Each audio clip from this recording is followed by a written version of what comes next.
with me. So here I am on this. What's the date today, Jared? The 10th, 9th? The, he's holding up fingers. Two hands. 10th, August 10th. Yeah. Okay. I should know that. I should know that. But anyway, yeah. Good morning to everybody. And once again, like Will always says, school zone's still in effect again. And saw a story on the news last night. Just because the light isn't flashing, that doesn't mean it's not school zone. Okay. Look at the sign, read what times, and all that good stuff. Okay. So yes, I'm Ro Brown, and good morning to everybody. And I am not alone. However, I have someone who is here with me, whether he knows it or not, is here to carry me. I'm not here to carry him. Okay. He's somebody that I think, a few of you may have voted for a time or two, come to think of it, in your lifetimes, maybe. Yeah, I would hope so. Yeah, I'll let him say all the rest of that. But welcome, and good morning to. I got to get the bell. Judge Arthur Hunter. Good morning. Thanks, Ro. I appreciate it. And look, I appreciate Will even more so calling me up at 10:30 last night to come in and substitute for him. He owes me. He's prone to do that now and then. How you doing, sir? Doing good. Good. What's up? Thank you for coming. Oh, I appreciate. I've been here before, but I've been on the other side of the desk. Instead of being the interviewer, being the interviewee. Mm-hmm. So it's a little different. Yeah. Well, I told him that I wasn't going to do this by myself. And the example I gave him was that he's Johnny Carson, I'm Ed McMahon. And when Johnny Carson wasn't there, did Ed McMahon ever do the show? No, he didn't. That's right. Okay. He found somebody else to do it. Found somebody else to do it. So I told him, I'll do it if you got somebody else. Okay. But that's, not that I don't think I couldn't do it, but, that goes. No, Ro, with your experience and your knowledge in the community, you can do this by yourself. Well, thank you. That's nice of you. I'm not sure I agree with you, but that's nice of you. So, you're from New Orleans, so, you don't have to explain this one to you. Will usually has to explain it to some people when he wants someone to tell you about themselves, what they've done. His line is, that New Orleans line, who your mama in there? Who your mama? No. And what high school did you go to? Well, that's part of who your mama That's in who there. your mama is, yeah. What high school did you go to? What neighborhood you grew up in? That's Yeah. part of who That's your it. mama in them. That's it. what that means. You're right. Right, that's what and when people who aren't from here, when they had to answer, well, my mother's name was that. That's not what you mean. No. Yeah, that's part of it too, Yeah. maybe, but that's not what you mean. No, it's not. Well, look, So Arthur Hunter, who your mama in there? who my mom is. Look, my mom and my dad. Yeah, let me say that. That's what that means. Yeah. Well, look, I have to start with my parents, Ro, and Arthur and Gussie Hunter. And my dad owned the Delta Supermarket at Desire and Florida Avenue for a number of years. And that's where I got my first job, working for him, making $30 a week.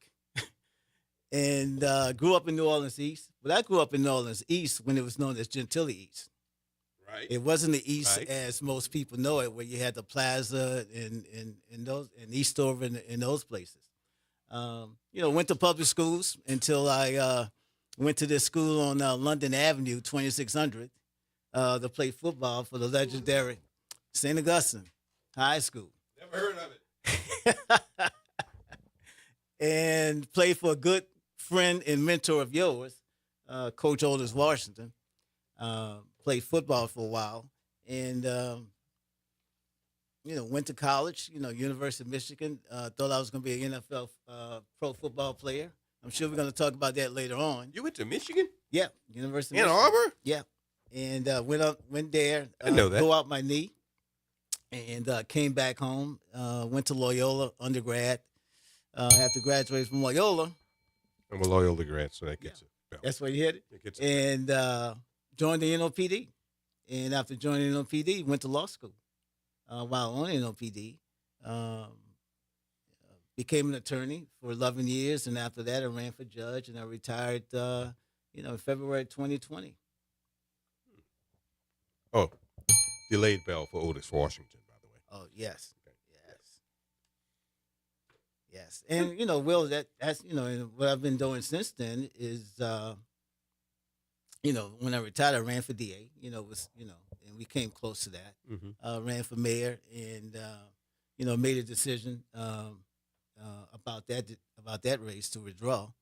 But in the meantime, I've been, consulting with Delgado Community College where, we created a skill training program. And I'm now working to bring the various technical schools together and nonprofits that offer skill training to do three things. Number one, offer a skill training platform, educational platform. Mm-hmm. Also have a literacy component because we have a lot of people in New Orleans can't read and write. If you can't read and write, skill training doesn't matter. Mm-hmm. And also dealing with people's physical and mental health needs as well. So those are the three. That's the program I'm working on to provide those three things. So in other words, you've done nothing with your life. Yeah, Will, I was talking to a good friend of mine yesterday, Jack Morrell. We were talking about, the physical things we do, but there's also another part too. Look, I've never stopped working for the community, and I don't plan to stop working for the community. So I'm going to do whatever I can do with the capacity I have to make people's lives better. And really focus on making sure our children can read and write at grade level when they graduate, but also making sure their parents can read and write and obtain that GED or what they call a HiSET now. Right. Hmm. That's a lot of stuff. It is, but it's fundamental. Yeah. It's fundamental and basic because if you can't read and write, and do the other arithmetic, it's going to be very difficult for you to get a good job. It's going to be difficult for you to advance in your job. Mm-hmm. And, reading and writing is also a health issue, too, because if you can't read the instructions on your prescription bottle, that becomes a problem. If you're in business, if you're running your own business, you're only going to be limited because, you don't have that capacity to deal with contracts and to make sure that you can count your money and not someone taking your money. Mm-hmm. Reading and writing and having that skill as well helps you to help your children with their homework. Mm-hmm. So to me, reading and writing is not just making the person feel better; it's also an economic issue as well. Sure. Yeah, but when I say that's a lot, I'm talking about what you've done with your lifetime. I knew your father, didn't I? Probably so. A lot of people. Look, I was. Wait a minute. Wait. Did your father work at? No. Yes. Yep. Yes. I knew your father. Yeah. I used to talk to him all the time. Yeah. When I was covering education. That was him. Every time I went there, I talked to him. That was him. Yep. And look, let me tell you a story. When I first ran for judge, I went to an event, my event, and when I'm walking in there, people ask me, "Who am I?" I said, "Well, I'm Arthur Hunter." "No, you're not Arthur Hunter." They thought my daddy was running for judge. They wanted to know the real Arthur Hunter. Right, they want the real Arthur Hunter. I'm just a junior. Yeah, he's a senior. Not this imposter, this fake. They want to know the real one. The real one. So I credit him with getting me elected. Getting me elected the first time. That's pretty good. That's how that happens. That's how that happens. This is the Good Morning Show. I'm Ro Brown, and it is Judge Arthur Hunter sitting in with us this morning. Will is off on assignment and gallivanting and having a good time and the whole works. And, I hope he hears me saying that too. I'm sure he does. We're going to talk later on in this show. A couple of things we're going to talk about. And as you know, the talk line is 504-582-9422. We'll be talking to Ms. Becky Mowbray of the Bureau of Governmental Research.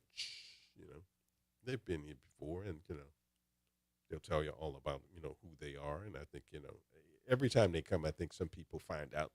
They may have heard the letters and heard the name and all that on the news, but a lot of people, they still don't know, not sure what that means or what they do or who they are or whatever. And we're going to be talking to them about city finances. Probably talk a little bit about sewage and water board too. But important issues for everybody that they deal with. And of course, we'll have to say something about this past weekend where New Orleans, my wife and I were talking about that. When we were in the Navy together, you'll appreciate this, Judge. When we were in the Navy together, I remember there was one guy who told me, he asked me, "Are you really from New Orleans?" I said, "Well, yeah." I said, "Why you ask that?" He said, "Well, because you conduct yourself with a bit more discretion than most of the brothers I've run into from New Orleans." And I said, "Well, what do you mean? What's that supposed to mean?" He said, "Well, I mean, you're not loud." And said, "You know how New Orleans people are." And he said, "This isn't bad. I'm not saying that they're bad. It's just that, they just seem to take over a place when there's more than one of them." Look, we can get loud about certain things. Yeah, there's no doubt about that. He said they just seem to take over a place. That place this weekend was Canton, Ohio. I thought about that guy I was in the Navy with more than 50 years ago who asked me that, and I said, that is what he's talking about. Okay. When all of a sudden they seen people doing second lines or doing the line dance, and yeah, all of a sudden, exactly. There's something going on here. It's not raining. Why you got an umbrella up? That kind of stuff.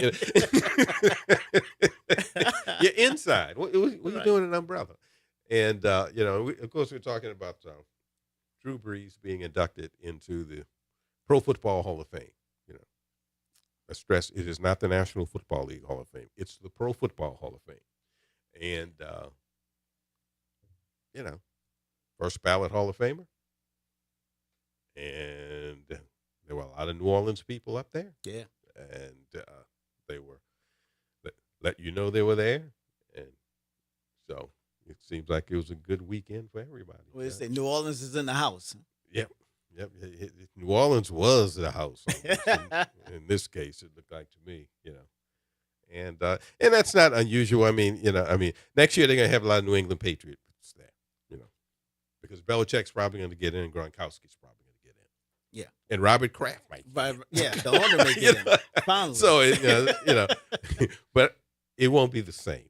Right. No, it's not. And we know why. They'll probably have clam chowder there. They won't have gumbo. Yeah. They'll have clam chowder. Exactly. Drago's brought a truck up there.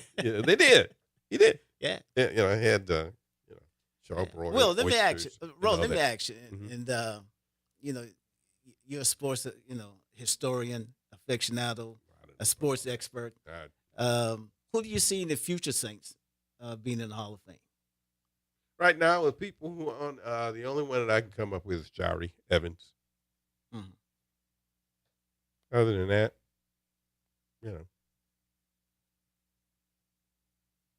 nobody really comes to mind. Yeah. And that's not a bad thing. People,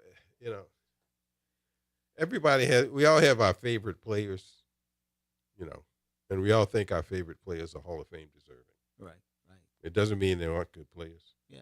You think Sean Payton, if he wins another Super Bowl, gets in? I think as a coach, you asked about players. Yeah. I think Sean Payton is going to get in. Mm-hmm. Eventually. Yeah. Yeah. I think he will. I think he will, because he won a Super Bowl and because, of the reputation of being, kind of a savant in what he does. And yeah, I think he'll get in. Yeah, I do. Okay. I think he will. Yeah. But, players, right now I can't think of anybody else but Jari. I'm sure there's somebody out there that can think of somebody, and I'll go, yeah, I forgot about him. Yeah. But I think off the top of my head, that's And you have another Saints play out there. You know what's going to be out there. New Orleans will be the house again. Yep. In Canton. Yep. They sure will. They sure will. And we'll play a little bit of his speech, or what I think was the meat of his speech, the part of the speech that really did it for everybody, and we'll deal with that. So, yep, that's the name of that tune. Once again, don't forget, school zones are in effect. They are back at school. The college people are back also, or coming back. I saw the long line of cars at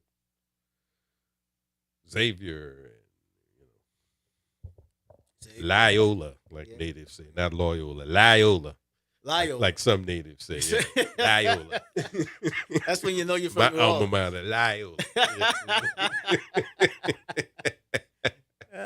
That's when you know you're from New Orleans. You got that right. Yeah. Talk line, of course, is 504-582-9422. And this is the Good Morning Show. I'm Ro Brown, and Judge Arthur Hunter is here. I really didn't know you went to Michigan. This was 77 to 78. I went up there as a walk-on, and Bo Schembechler was the coach at the time. And let me tell you, at a couple of practices when he would speak, I mean, he would give you a speech role to make you and give you the idea to run through a wall. Yeah. That's how much he could pump you up. And that's basically what happened almost when I blew out my knee running into this fullback, Russell Davis. It was 235 pounds. Yeah, he was. Yeah, and I was 170 pounds, and we both ended up on the ground. He got up, I didn't.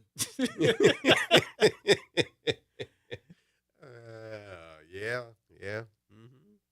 Michigan, 78. Yeah. Russell was drafted by the Pittsburgh Steelers and played a few years there. Yeah. Well, later on in the show, I asked who else was there. I'm trying to remember who's been there. No. I said later on. I didn't say now. I said later on. Okay. We'll get to that later. We got to go to a break. You might talk all through the break. Well, you know how you how you legal people are. You might talk on through the break. And being a former judge too. That's right. Yeah. That's legal. That's a legal person. It's the legal person. That's right.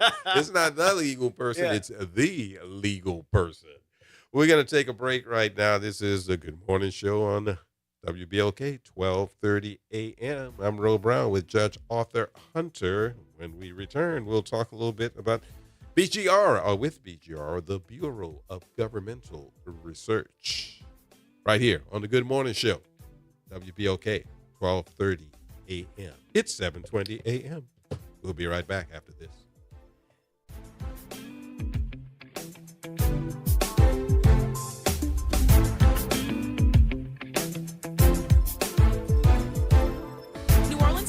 Is your child preparing for the ACT? Top Tutors for Us provides personalized test prep designed for African American students who will connect with tutors who look like them from top HBCUs. Our students receive targeted instruction, consistent practice, and the encouragement they need to raise their scores and compete for college scholarships. Founded right here in New Orleans, our award-winning program was designed with our students in mind. Don't wait until test day. Visit TopTutorsForUs.com and help your child begin preparing today. Someone had a birthday. Yep, 50. Can't believe it. 50 years of wisdom. Great segue. We have a health reminder from the CDC. Pneumococcal vaccination is recommended for adults 50 or older. Says here, we're over 6 times more likely to be hospitalized with pneumococcal pneumonia than adults under 50. I don't love those odds. Same.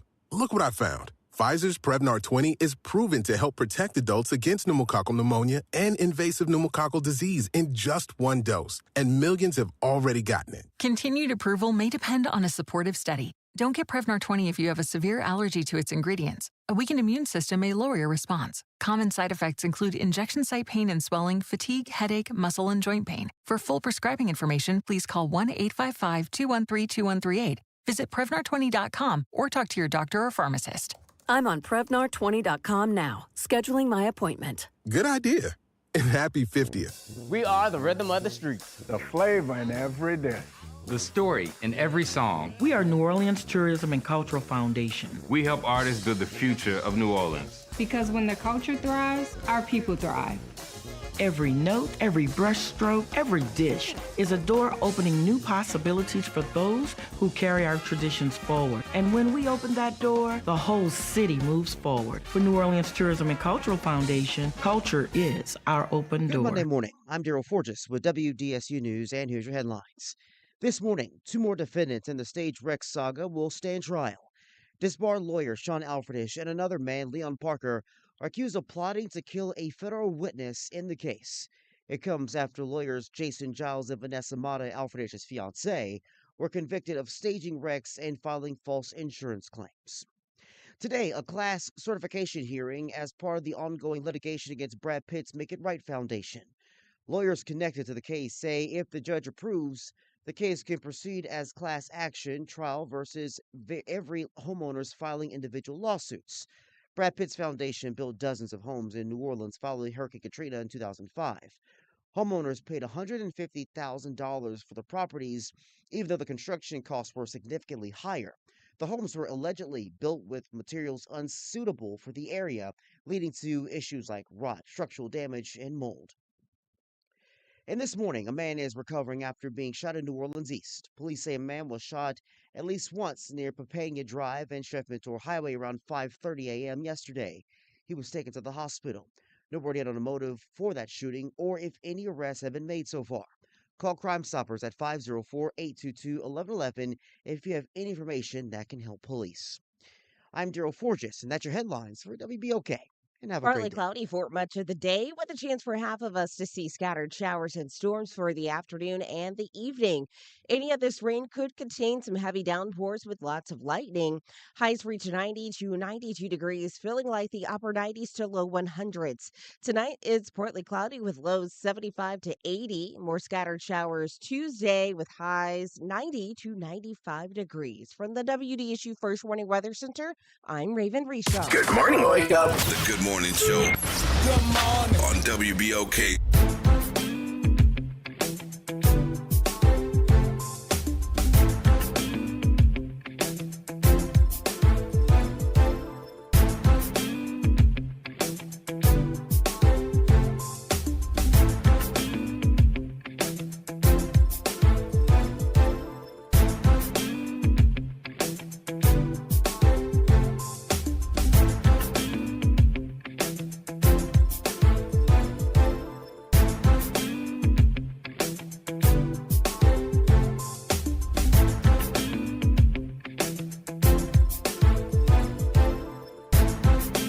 Good morning, good morning, good morning. This is the Good Morning Show on WBOK, 12:30 a.m. I am Ro Brown, and I am here with Judge Arthur Hunter. So you're important. You got another bell ring. That's the second bell ring you've gotten in this show, okay? So you must be an important person. Only because I'm here with Ro Brown. That's the only reason. No. Once again, don't forget school zones in effect, all that good stuff. And, Will usually does weather, and I'll do weather also. It's hot, and it's going to be hot. It's going to be in the 90s, and this is New Orleans, and we are in August, and that's the way the weather is. And depending on where you are, you will see some raindrops. That's the New Orleans weather for this time of year. We are glad to have in the house again. We usually, been here before, been here all the time, and they've been around for, whatever. I remember looking, first person I talked to when I was covering education, was Ms. Howard. Yeah, Janet Howard. Yeah, when I was covering education. The Bureau of Governmental Research has been around for almost 100 years, from what I remembered then, because it was the 1930s or whatever. The only reason why I remember that, because in my research back then, about 20 years ago, I found out, Huey Long is the reason for this. Anyway. That's right. BGR, those are the letters, the Bureau of Governmental Research. And in the house this morning, we have Miss Becky Mowbray, who is president and CEO. Yep, give me a wave. Don't have to say anything yet. Stephen Stewart, senior vice president and research director. Stephen, good to see you again. And Mr. Nate Trinidad, the research analyst who got embarrassed when he came in here. And Becky and Stephen, you got embarrassed because I said, "Oh, you the guy who does the real work." And of course, being the good employee he is, he said, "No. But yeah. Good morning. How y'all doing? We're doing great. Thanks so much for having us on. All right. This Who morning. wants to do it? BGR. What is the BGR? People here, they've heard it on the news and everything all these years. Somebody grab that mic, talk right into it, and tell people what you are, who you are, what you do, why you do. Thanks, Ro. Yes, so the Bureau of Governmental Research, essentially, we're a good government group. We write a lot of research reports. We hold public events that we hope will inform the public and allow members of the public to interact with policymakers, ask questions directly, things like that. Our goal is to promote effective use of public resources and effective programming, things like that, make local government work better. And the whole reason for doing it is because we want local government to work on behalf of all of us, the people of New Orleans, the greater New Orleans area. It is a private nonprofit, correct? Private nonprofit independent research organization dedicated to informed public policy making and the effective use of public resources for the improvement of government in the New Orleans metro area. So, Becky, you're saying that's good. The official mission statement. There you go.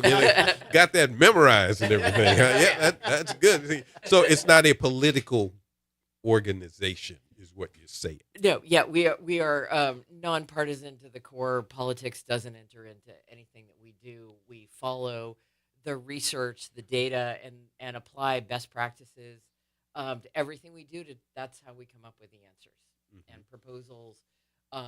We try to look into kind of the root causes of why things maybe don't work as well as they should. That often means a structure that's flawed in some way, or resources that aren't there, things like that. And then we try to propose constructive solutions to gain control of the problem and make things work better.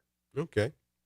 So you are here this morning because you want to talk about city finances, which is something that's important and something that's in the news. And we are, 7 months into a new mayoral situation here. And there's been a lot about it, about city finances. The city doesn't have money. The city needs money.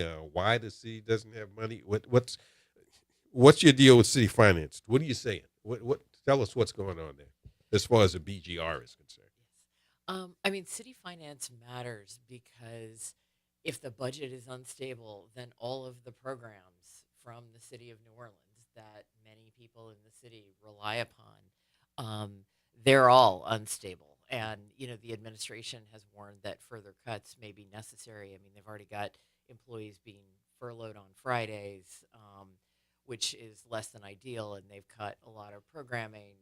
There may be more to come. And we've been trying to keep an eye on city finances because budget season will start on October 1st, and that's right around the corner. And getting a sense of how things are trending now will give us an idea of what to expect coming up in the budget season this fall as they plan for 2027.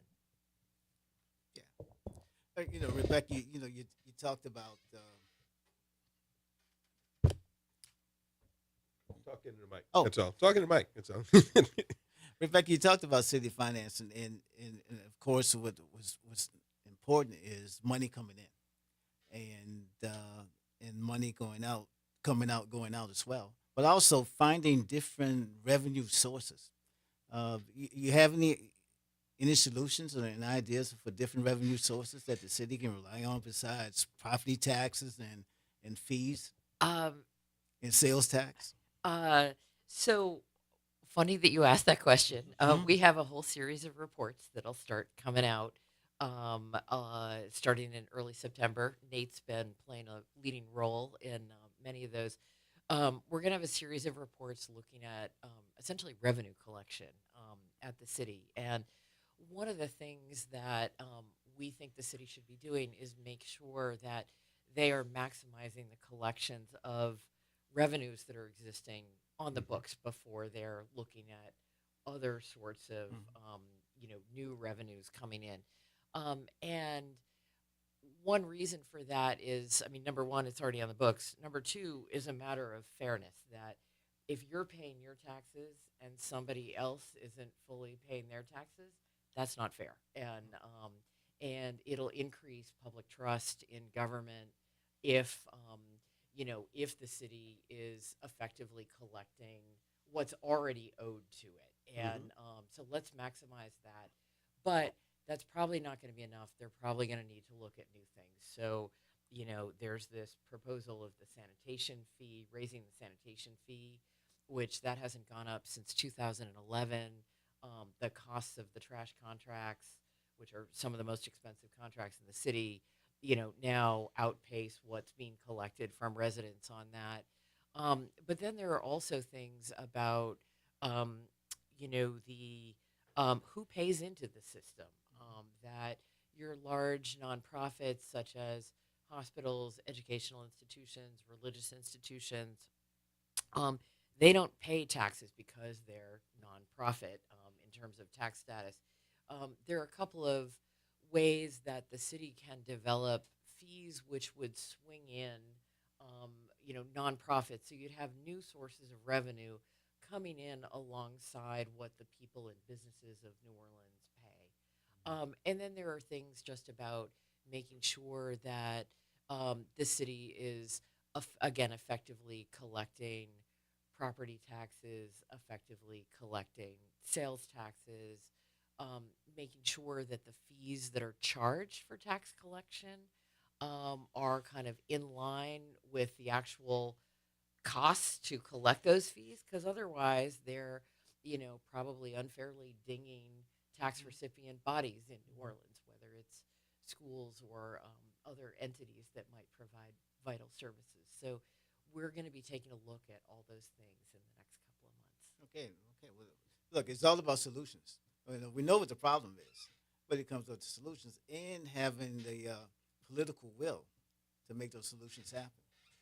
Yeah, political will is a tough thing. I mean, these are nobody wants to think about possibly having to pay more, especially right now. I think the average person is really cash strapped. That housing costs have gone up, inflation's been high in recent years, and wages in New Orleans haven't really kept pace with that. So I don't envy our public and elected officials. They have difficult decisions to make. However, the existence of the financial crisis means that they're going to have to make a lot of those decisions. So we are trying to supply a lot of the research that will help our public and elected officials make informed choices about what they, either about how they manage resources as they're coming into the city and collect them, or, what they decide to go forward with as proposals. Stephen Stewart, Nate Trinidad. When you're the research director, you're a research analyst. In your research on city finances, what do you think is what do you think people will be surprised about? Is there anything, that people would be surprised about, or anything that you think hits us harder as citizens that we may not have thought about? Well, one of the issues that we've tracked for the past couple of years has been the financial cushion or reserve balance that the city has to maintain just to weather hurricanes, to make it through cash flow issues like what they're having right now. This financial reserve balance is something that after the COVID-19 pandemic really rose to an unprecedented height for New Orleans, over $300 million. A lot of that was general fund money that came in during the pandemic that the city was able to save because they had the federal dollars, and they could pay for certain expenses with those federal dollars. The new revenue that was placed in reserve was actually a something the city used in the past few years to pay for a lot of needs that had been building up over time. So old ambulances, old police cars, things that needed to be replaced in city government. Some new programs that they funded. So all of those expenditures were, they had a purpose in some way. But overall, what happened was a rapid decline in the reserve balance because of the spending. And so when we got to the end of 2025, the reserves were significantly below the level that is considered a safe level for government to maintain. So that led the current administration, even before they took office, to try to find a solution to build the reserves back up, and that led to the sale of the Caesars Casino rental income for about 9 years of that the city closed just a couple of months ago, and that rebuilt the reserve balance. So the reserve balance is kind of it's an indicator of financial health, and that's something important that we track. How much trouble are we in? I'll leave the hard one for you, Nate. Since you do all the work. Since you do all the work. I mean, so based on city estimates, we're roughly a bit over $100 million that we need just to make it to the end of the year. They have right now $35 million on hand. If they don't do anything, they're probably going to run out of money by the end of the month. That's what they predict. So that's definitely the hardest one, just finding the cash to just get through the year, make payroll, make all those contract payments. And, that was really partially caused by the fact that they were expecting to get state approval for another private loan. They took out a loan last year.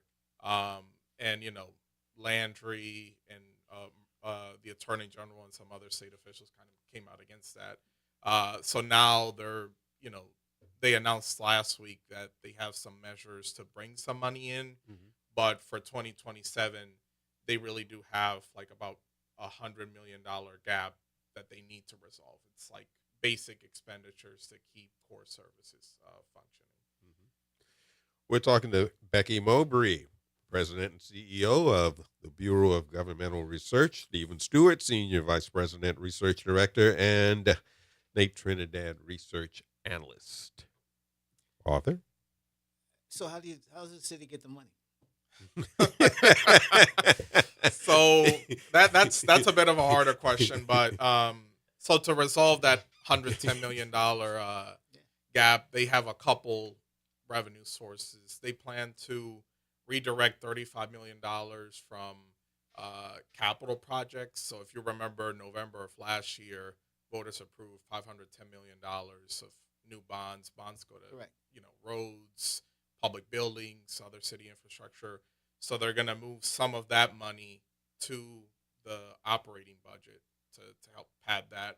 And they also expect to get about $45 million in reimbursements from Sewage and Water Board and the federal government. This is money that's due mostly to infrastructure projects that's typically funded, like reimbursed to the city once they pay in advance for those projects. And then, if they're still in a cash crunch by the end of the year, they probably might dip into the part of the reserves, the savings fund. They might dip about $25 million. That's what they expect to make it throughout the year. And that money, according to the city charter, which is basically the city constitution, they have to reimburse that money next year to keep that savings fund at that 5% that's currently set at. Okay, Sewage and Water Board constantly states they don't have money to do what they need to do. So where's this $45 million that they expect to come from Sewage and Water Board or from federal government for reimbursements? Is it going to be there? So I'll break that. So that $45 million is $20 million directly from the federal government, and then or $25 million from the federal government, $20 million from Sewage and Water Board.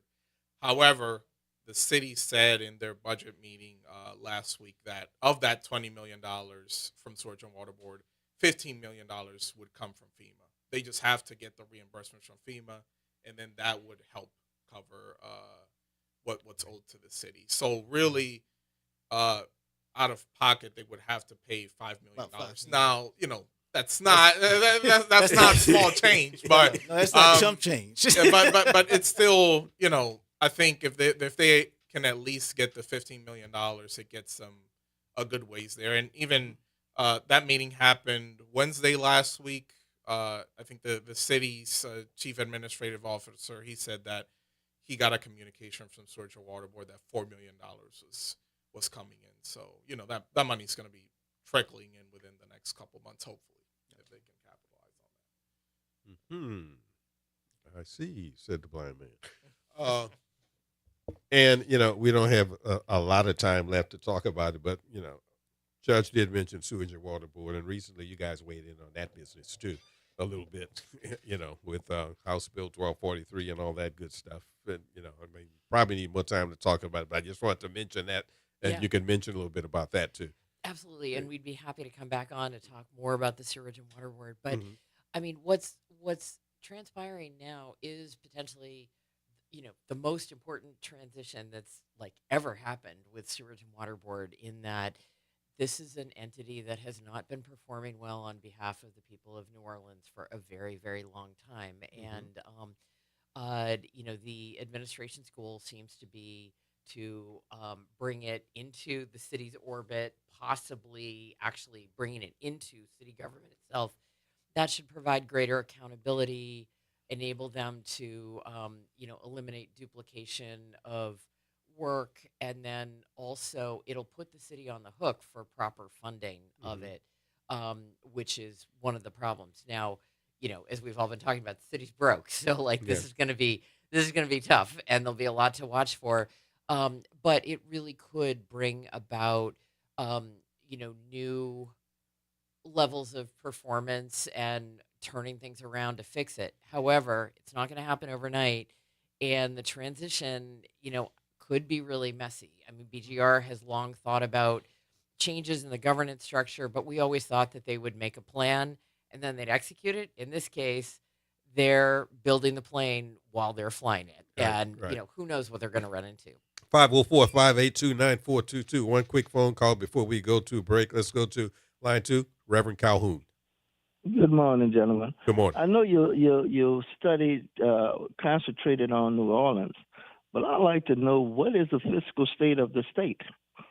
Is there in any financial trouble, the state of Louisiana? And okay, do we have any governmental money from the federal government coming in other than what you stated already? All right, bye-bye. Thank you, Rev.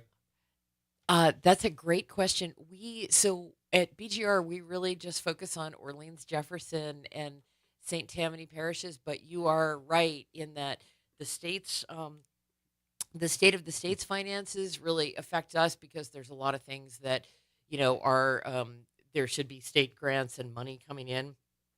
And of course, there's been tremendous change in the federal government in the last year and a half, and a lot of financial instability there. And that, potentially affects everyone on down the line who is expecting to receive federal money. And the city of New Orleans historically gets a lot of federal grants in terms of, community development block grants and things related to health and whatnot. So it does potentially affect the city's finances. Becky Mowbray, Stephen Stewart, Nate Trinidad, Bureau of Governmental Research. I know Will is going to have you come back to talk about your Sewage and Water Board stuff that you came out with, I think, about a week ago somewhere. I know it was not recently that you came up with that. Thank you so much for joining us here on the Good Morning Show. Good to see y'all again. It is always a pleasure. Thank you so much for having us on this morning, and I hope you have a great week. Well, I hope we helped you out in some kind of way. 7:46 a.m. We're going to take a break right here. Is that correct? And we're going to come back, and we're going to talk to our clerk of court in Orleans Parish, Miss Chelsea Richard Napoleon. 504-582-9422. I'm Ro Brown, sitting in for Will Sutton, along with the judge, Arthur Hunter. We'll be right back after this.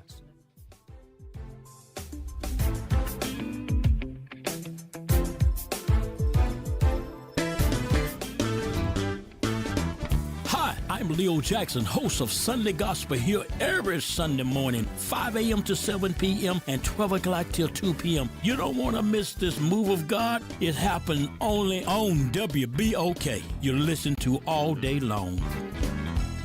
This summer, the place to be is downtown. From incredible restaurants and shopping to retail, wellness, and so much more. Enjoy special offers and discounts from participating downtown businesses all season long. Brought to you by the Downtown Development District. Whether it's after work, date night, or weekend fun, there's always something happening downtown. Plan your next outing at participating locations like Coppervine, Mothers, the Audubon Aquarium, and Riverwalk Outlets. Visit downtownnola.com. Summer starts here. This is The Law in Your Legacy. I'm attorney Pete Hamilton. I'm attorney Ryan Hamilton. If you had $1 million, would you leave it to an 18-year-old? Hopefully not, but that's exactly what can happen with a simple will. The money goes straight to your kids when they hit the legal age, no guardrails. A trust lets you control when and how they receive their inheritance. You can set ages, milestones, or even make sure they finish school first. Give them security, not a spending spree. This is not legal advice. That's just a tip brought to you by Liberty Bank and Trust. For more information, go to libertybank.net or contact us at 504-915-5016. Good morning. Wake up. The Good Morning Show. Good morning. On WBOK.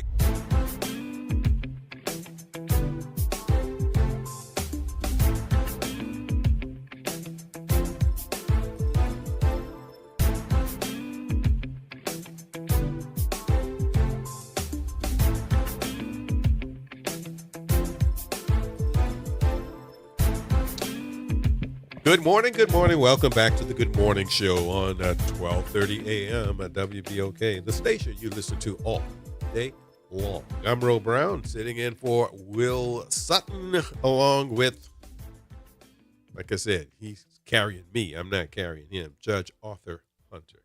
Thank you for being here this morning, Judge. Oh, I appreciate it. It's a little different than being on the bench. I can tell you that. I bet it is. Speaking of being a little bit different as far as you are concerned, as far as that sort of thing is concerned, we are happy to have on the phone, and we bother this poor lady all the time. All the time we bother this poor lady.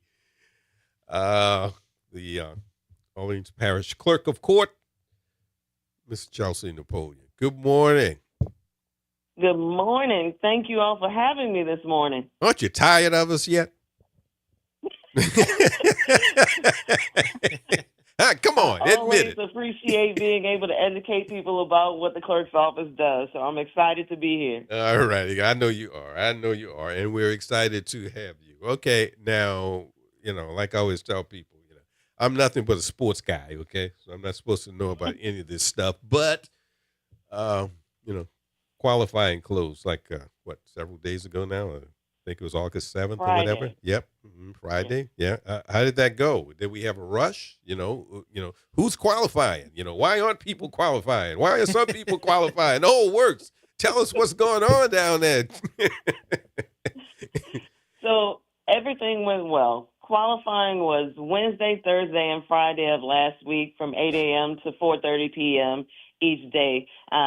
Was fortunate to have the opportunity to come on the show each day to give people information about what to expect should they come down to qualify.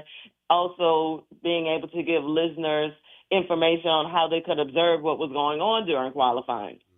So, for example, when candidates came in to qualify, we allowed them to do a brief video talking about why they were running for office, stating their name and the position that they were running for.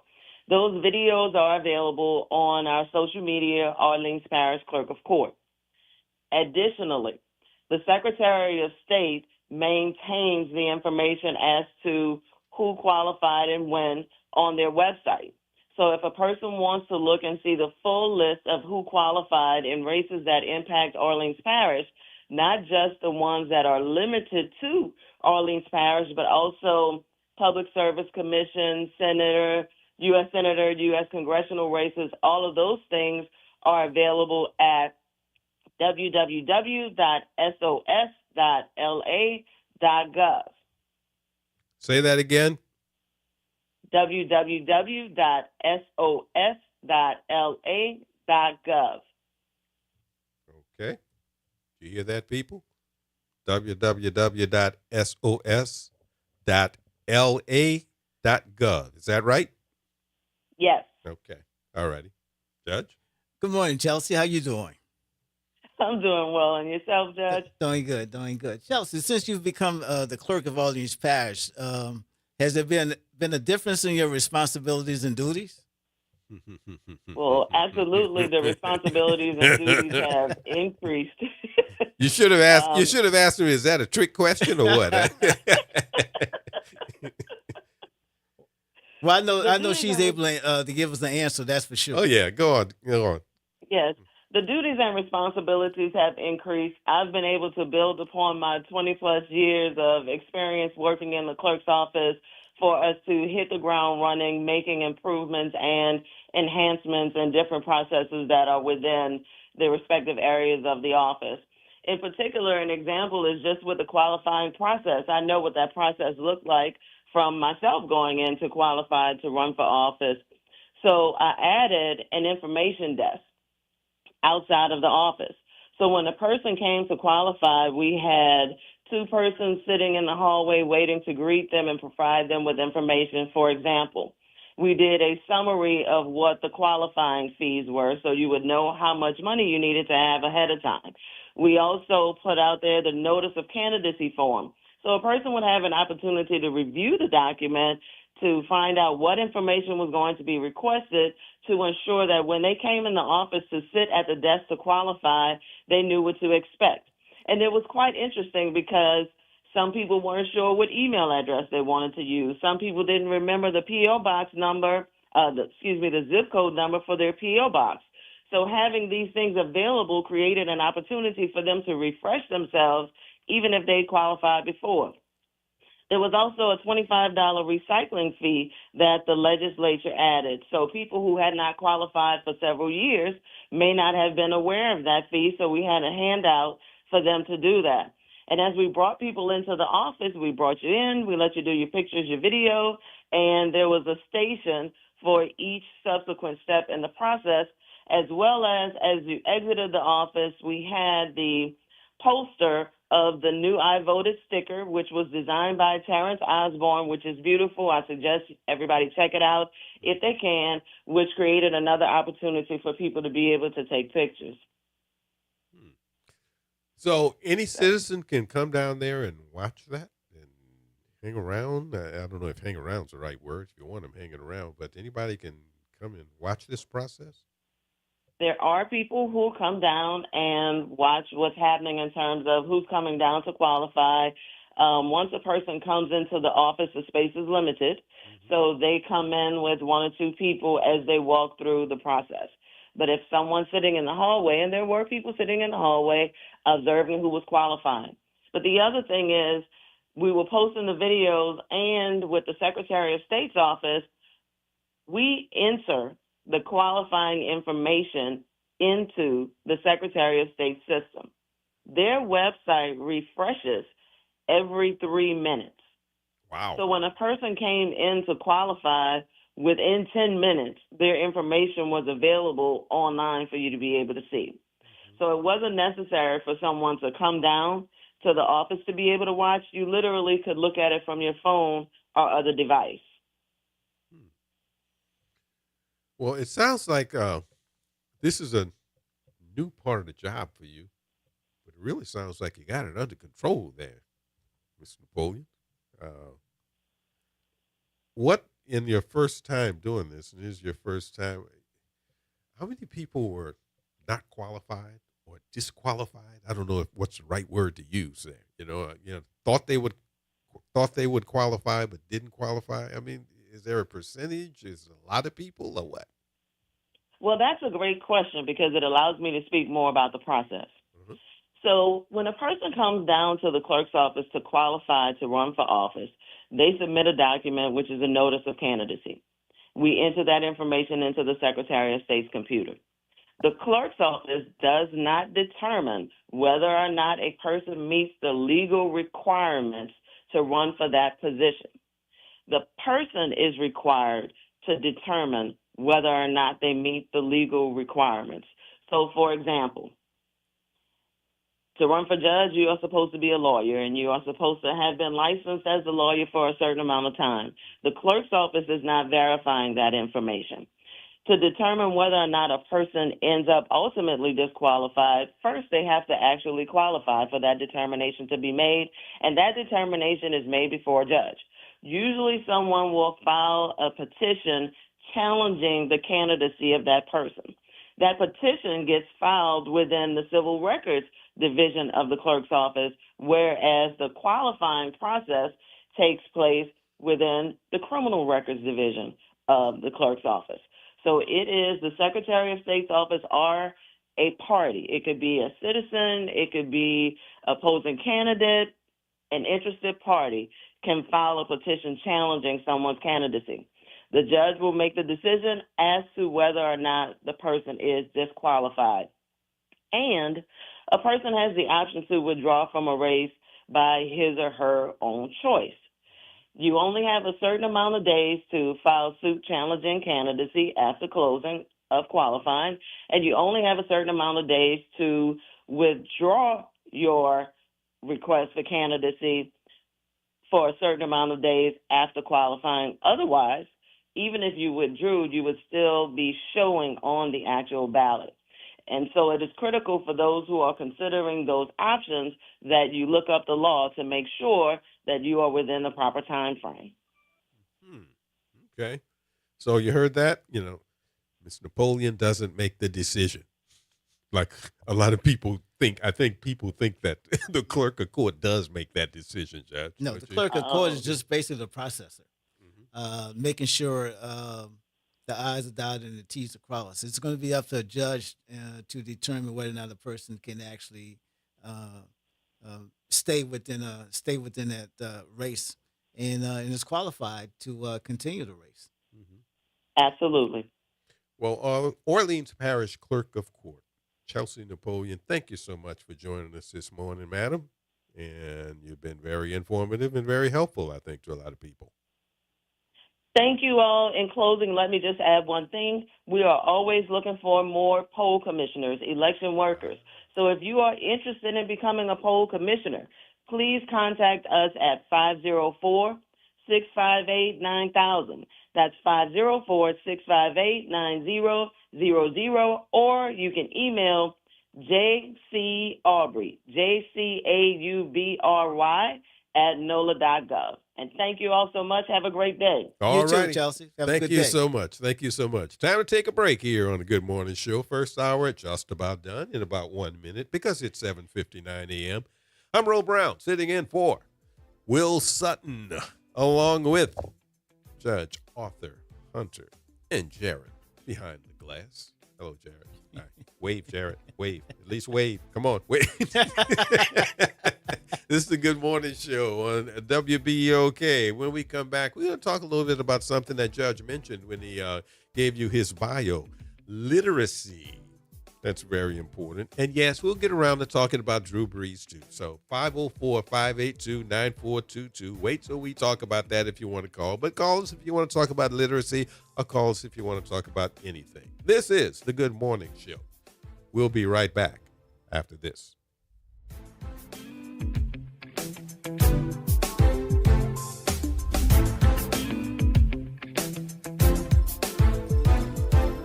WBOK New Orleans, home of the Good Morning Show, 7 to 9 a.m. weekdays. I'm Bree Wood with BIN News Now. Chicago leaders are celebrating the reopening of the Austin Green Line station on the city's west side. Black Mayor Brandon Johnson. Accessibility is a fundamental right, and it is our responsibility to ensure that every resident and visitor can move freely through our city. The $21 million project modernizes the historic station with new ADA accessible features, including an elevator, escalator, and improved access to CTA rail service. Questions continue to surround the death of Black 18-year-old Nolan Wells in Mississippi. Attorneys say some of the friends who were with Wells on a July 4th boating trip are conducting their own review of what happened on Horn Island, while official autopsy and toxicology results remain pending. And Taylor Farms is recalling products containing jalapenos over concerns about possible salmonella contamination with affected items including certain salsas and guacamole products. Get BIN News now on demand 24/7 on the iHeartRadio app. Good morning, wake up. The Good Morning Show. Good morning. On WBOK.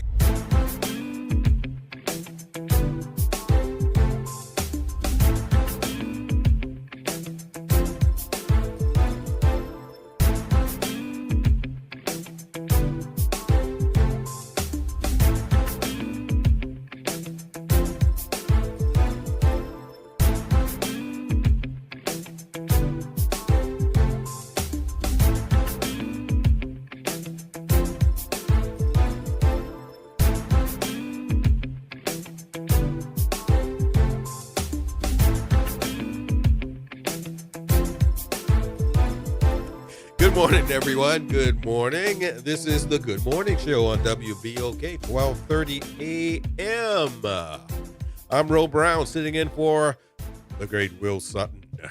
And bailing me out this morning is Judge Arthur Hunter. Judge, thank you for being here with us. Oh, look, Will, I appreciate it. Thank you for helping. I'll keep calling you Will, Ro. Yeah, that's all right. Yeah, I because Will is on my mind. I Nobody's understand. on my mind. I understand. That's all right. It's okay. I don't mind being called Will. There's some people, if you call me that, I It's take a fight. offense to it. It might be a fight. No. That'd be okay. 504-582-9422. I mentioned, and Judge mentioned some of the things that he's involved in, the myriad of things that he's involved in since he left the bench and is just a normal citizen practicing law and everything. But one of the things he mentioned was his work with literacy. And, that's really, really, really, really important. Reiterate once again what you're trying to do with that and why it's important, Judge. Bro, let me tell you, I really noticed it when I was on the bench, and I started a reentry program in which we sent kids to Angola for 2 years to get their GED or high set, learn the skilled trade, and come back with a new mindset. We found out that a number of the kids we sent to take advantage of the skilled training program were reading at second and third grade level. Ooh. And so before we can even administer the GED test, we had to get them up to being able to take the GED. Mm-hmm. And I've also noticed it too with my work with Delgado with the skilled training program, that many people want to take advantage of the skilled training in those skilled trades because of the money it can put in your pocket, but they can't read and write, at grade level. And, we have a number of our high school graduates, and you can talk to any college administrator, they're having difficulty, with reading and writing. And so if you cannot read and write, it's going to be difficult to get the job that you want. And if you do get a job, your advancement is severely limited. If you can't read and write, and it's hard for you to help your kids with their homework and their schoolwork. If you can't read and write, it's a healthcare issue because you have to be able to read your prescription bottle to know when to take your medicine. Right. If you can't read and write and you have a business, you have to make sure that you can count your money and make sure that somebody else isn't taking your money. Right. So it's fundamental. If we're going to be a community, a city in which we can have a skilled, literate workforce that would help the businesses who are here, but also be able to attract businesses to come to New Orleans.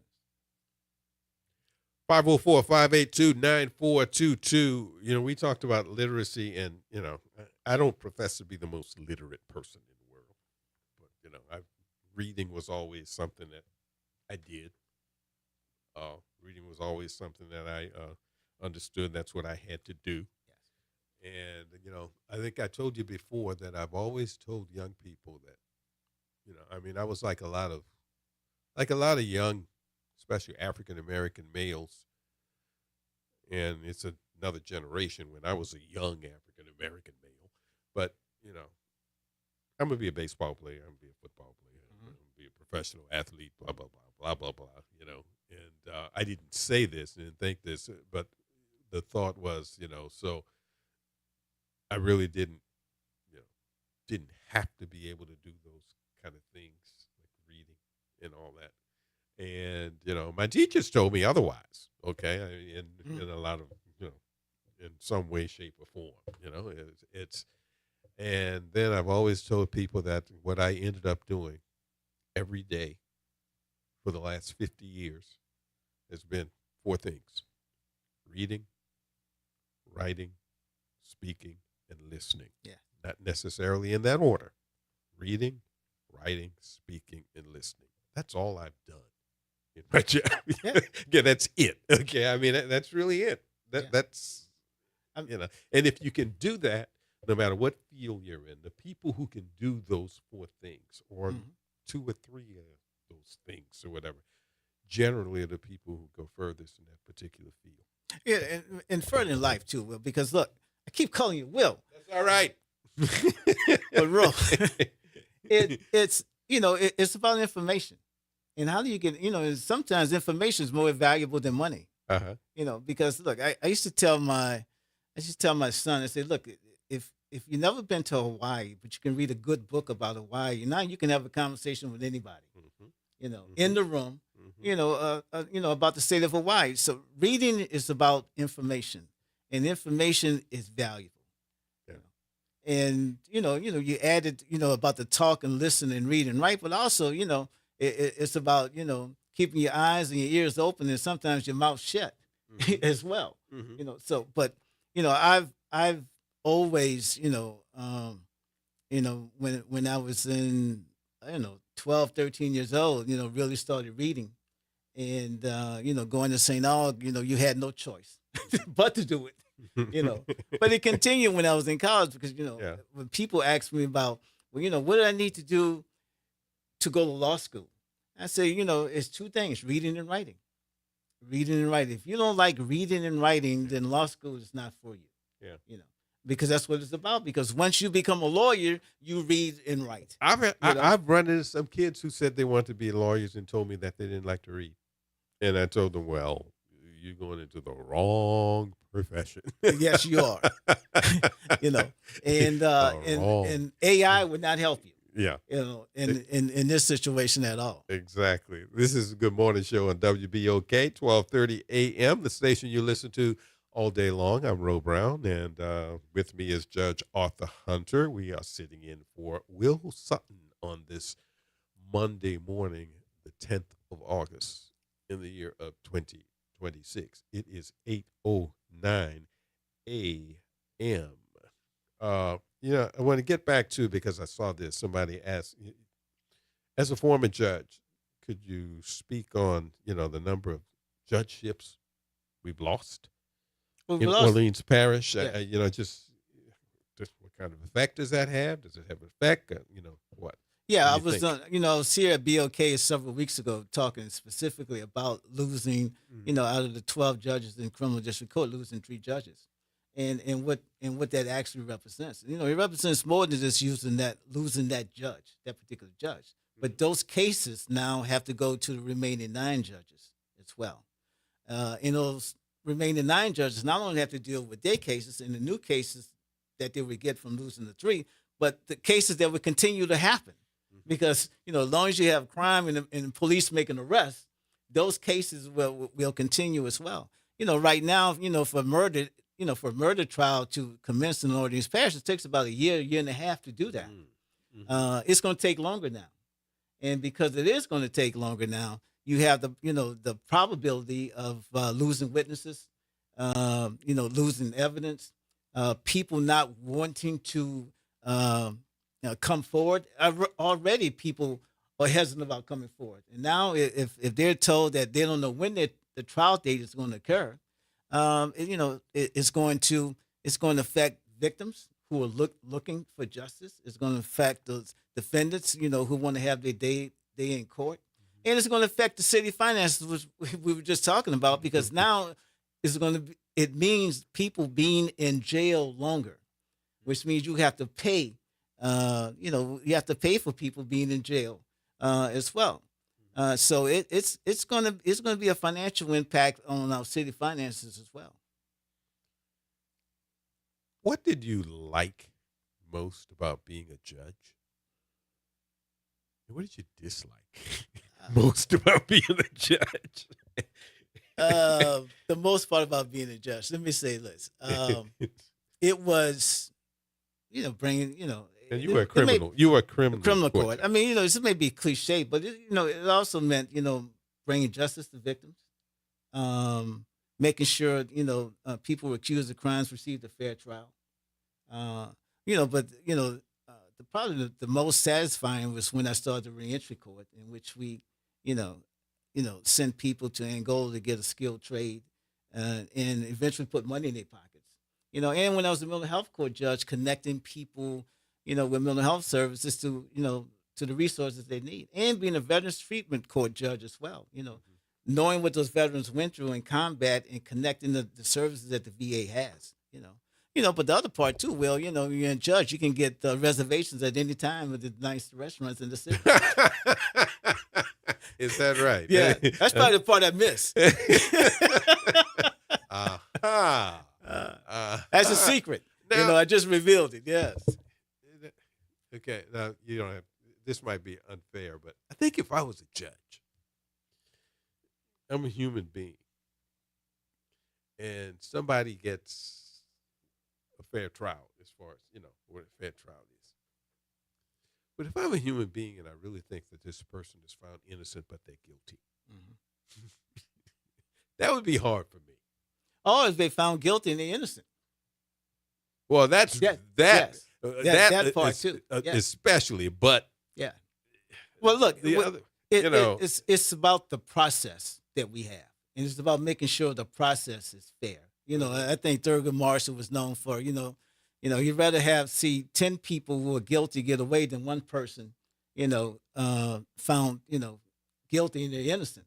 But if you make the process fair, and that's what it's all about, making the process fair, which means, the district attorney does his job, the defense attorney does his job, the jury, do their job, and the judge makes sure everybody is doing their job. Right. It's about making sure the process is fair, because if the process is fair, then people have faith in the system. And if you don't have faith in the system, then we're going to have chaos in the streets. So it's about making sure the process is fair. Who's your legal hero? You know how we always ask somebody who's in their field, who's the person that you go, that's him, that's her. Okay. Thurgood Marshall. Okay. Thurgood Marshall. Why? Was that person. Because of the kind of lawyer he was, and then eventually being a judge on the Supreme Court, being a justice on the Supreme Court, fighting for people's rights. Making sure that, we live in a society in which there's fairness, in which there's equality. Thurgood Marshall would be that person. On the local level, it'd be, retired Chief Justice Burnett Johnson, who's a role model for me. As a matter of fact, she inspired me to start the reentry program.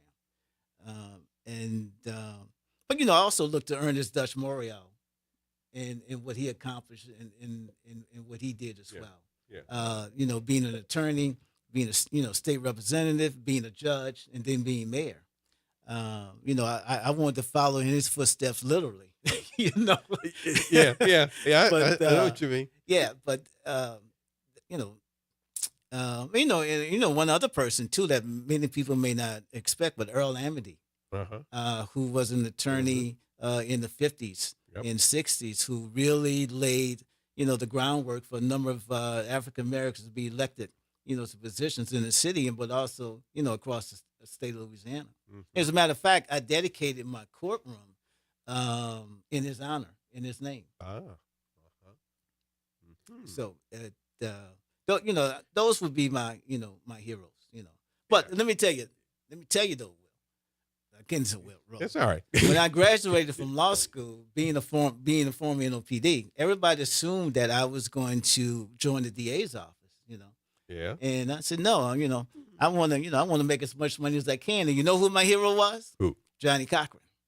All right. That's who it was. Okay. And so I wanted to be, the next Johnny Cochran. That's who I wanted to be.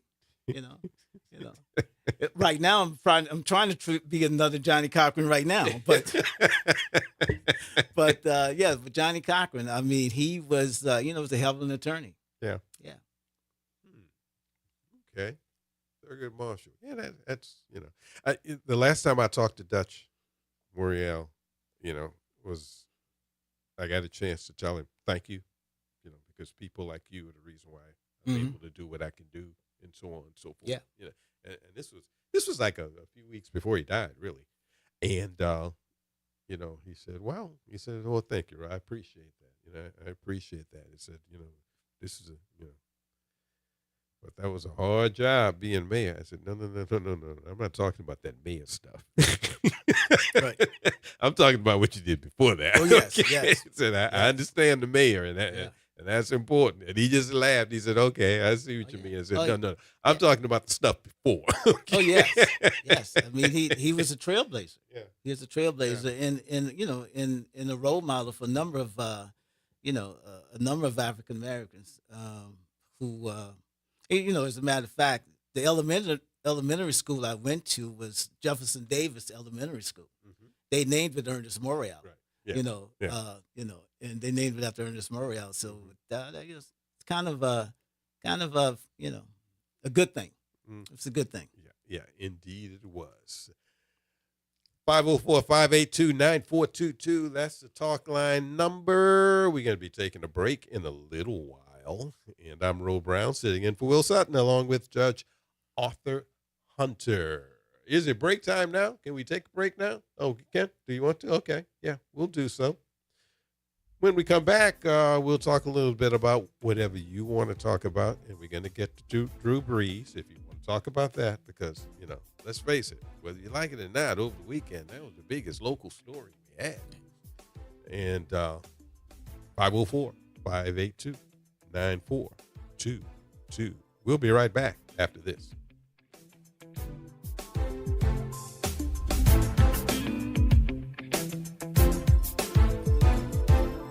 Monday morning, I'm Daryl Forges with WDSU News, and here's your headlines. This morning, 2 more defendants in the stage wreck saga will stand trial. Disbarred lawyer Sean Alfredish and another man, Leon Parker, are accused of plotting to kill a federal witness in the case. It comes after lawyers Jason Giles and Vanessa Mata, Alfredish's fiancée, were convicted of staging wrecks and filing false insurance claims. Today, a class certification hearing as part of the ongoing litigation against Brad Pitt's Make It Right Foundation. Lawyers connected to the case say if the judge approves, the case can proceed as class action trial versus every homeowners filing individual lawsuits. Brad Pitt's foundation built dozens of homes in New Orleans following Hurricane Katrina in 2005. Homeowners paid $150,000 for the properties, even though the construction costs were significantly higher. The homes were allegedly built with materials unsuitable for the area, leading to issues like rot, structural damage, and mold. And this morning, a man is recovering after being shot in New Orleans East. Police say a man was shot at least once near Papania Drive and Chef-Mentor Highway around 5:30 a.m. yesterday. He was taken to the hospital. No word yet on a motive for that shooting or if any arrests have been made so far. Call Crime Stoppers at 504-822-1111 if you have any information that can help police. I'm Daryl Forges, and that's your headlines for WBOK. And have a great day. Hey, this is Dave Poston. Be sure to listen to WBOK 1230 a.m. every Saturday morning at 10 a.m. and Sunday evening at 5 p.m. bringing you the best Southern Soul barroom music with the Southern Soul Weekend Party Mix, hosted by me, of course. I'll be playing your favorite Southern Soul music by artists from all over the South right here on WBOK 1230 a.m. or online at WBOK1230.com. The station you listen to longer. Listen to longer. Listen to longer. Climate Hope NOLA presents this month's climate keyword, adaptation. Climate adaptation means preparing our communities for stronger storms, hotter days, flooding, and rising water.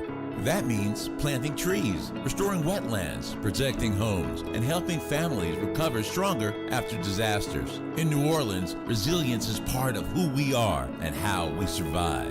Learn more, stay informed, and take action with Climate Hope NOLA. Visit Team Hope NOLA on Instagram to learn more. For 5 years, one event has brought our community together around one goal: better health. I'm Judy Morse. Join the Urban League of Louisiana and presenting sponsor Oxner Health on Saturday, August 15th from 10 a.m. to 3 p.m. for the 5th annual Big Health event at the Ernest M. Morial Convention Center. Enjoy free health screenings, free admission, free parking, and activities for the whole family. The Big Health event. One day, one place, all health. We are the rhythm of the streets. The flavor in every dish. The story in every song. We are New Orleans Tourism and Cultural Foundation. We help artists build the future of New Orleans. Because when the culture thrives, our people thrive.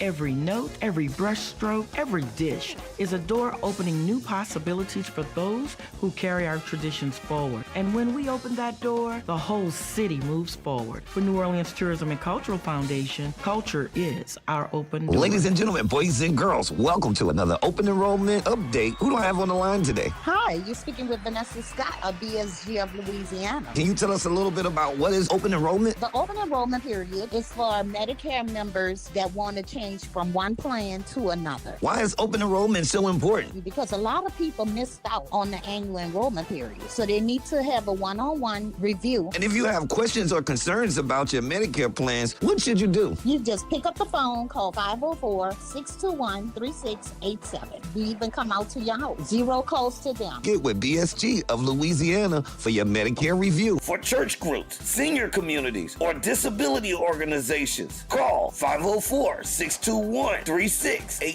We are an independent insurance agency providing information about Medicare-related insurance plans. We are not connected or endorsed by Medicare or the U.S. government.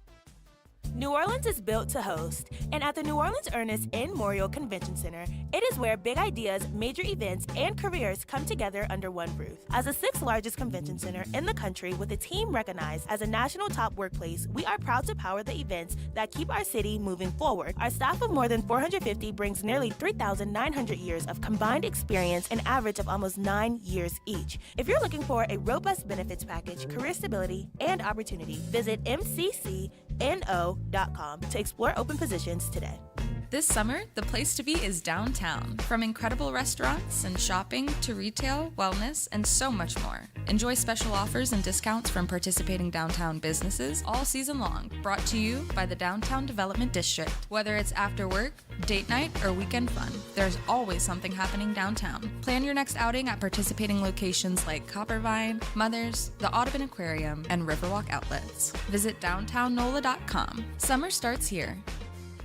Step back into time and experience the moments that shaped our world at the National World War II Museum. This world-renowned museum brings history to life, telling the stories of the American experience in the war that changed the world, why it was fought, how it was won, and what it means today. From immersive exhibits to powerful personal stories, this is more than a museum. Go to nationalww2museum.org and plan your visit today. This is your news update for WBOK from WDSU.